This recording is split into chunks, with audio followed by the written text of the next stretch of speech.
let's talk about free agency and the Nuggets a little bit more. Give me a few guys, and you wrote it this last Sunday. Give me a few guys who you think would be a good fit here. He sits and watches Bass. I didn't think Bass is a class tier 1 player, but he's a guy that will give you 10 and 8. That's what he is. That's just it. Good guy, solid player. I think Paul Millsap's would be, if they could pull that off. I think they can. I think they can pull it off. Well, Atlanta does have salary cap issues. Yeah. So you have Millsap, you have DeMar Carroll, and I think he's the wing that's got long arms, can play D, and can shoot it a little bit. So he's in the Danny Green, Chris Middleton, at least talent spectrum of a wing that can play a little D and hit the 3. Yeah. If you're not going to get LaMarcus Aldridge. Yep. And they're not. Why not go after Millsap? Yeah, who's used to playing in smaller markets, by the way. He spent time in Utah. Danny Green's been in San Antonio. He's been on championship teams. He brings a championship sort of background with him, having been there. And he's a guy who's proven that he'll play, and people will play in San Antonio. It's not a luxurious market, but they'll play there because they're great winners. They have a close to a dynasty as anybody has in the NBA. But I think I was looking through the top 3-point shooters. I was looking for a guy that would be affordable, a guy that was a free agent, and he popped right up there. I hate that term, but he checked the boxes for me. He's a thoroughbred who's played on the championship team. You're going to pay him $10 million a year. Sure, and I would do that. I mean, it's not my money, but no. I'm you're going to take Lawson's money off the table, right? And you could put him at an off guard. And he's a guy. I think Moutier is going to be good enough to get the ball to people who can score. I think Danny Green is a smart choice, a reasonable choice. I'll take a deep sigh and say I'm not sure he's really that much better than Aaron Aflalo was. How about Randy Foye? Randy Foye? Randy Foye's terrible. Well, he's still on this team. Well, he's terrible. And if the season started today, he might be your starting shooting guard. Well, good thing it doesn't start today, does it? Yeah. Well, okay, but so that's why I was asking about Chris Middleton, because he's a restricted, and Milwaukee probably has to bring him back.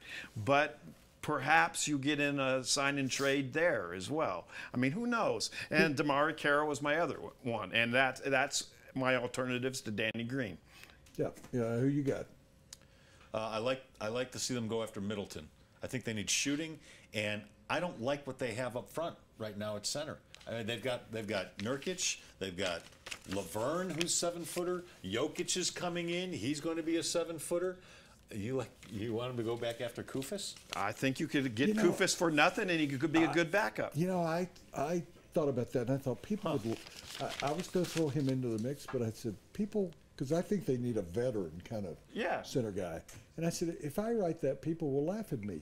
I liked him. I liked his game. Well, you can laugh at me because I wrote it down right here. He was, what, a 10-8 guy, a 10-7 guy? Yeah, and so I look at him as a backup, and in Memphis, he was a quality backup. And I don't think he's your starting center, but I do think that I agree with both of you. I think they need help up front. Why not go after the Memphis starting center?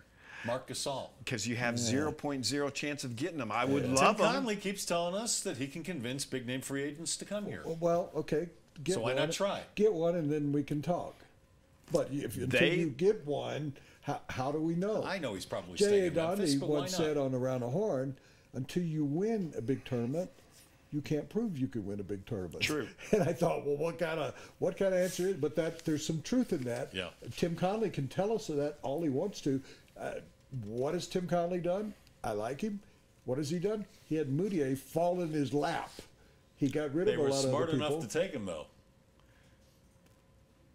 Who else? Sacramento wasn't smart enough to take him. I know, but the Knicks weren't smart enough to take him. They were smart enough to take him. They never thought he was getting there. They didn't even work him out.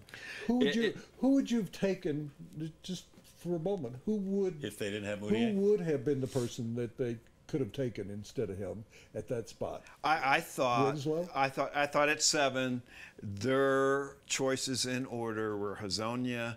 They had hopes that Moutier would drop, and Winslow, and I think they were going to take one of those three players. They were all gone except Winslow. Are you taking Winslow at number 7? No, I am not. And what I will give the Nuggets credit for is this: is that they scouted the other teams in the lottery enough that they felt like they had a reasonable shot of Moutier falling, and they didn't need to trade up and give up assets to get him. You still haven't answered the question. Who would you have taken at number 7? Oh, there's no doubt Moutier over Winslow in No. If Moutier and Hezonja were gone, who are you taking at number 7?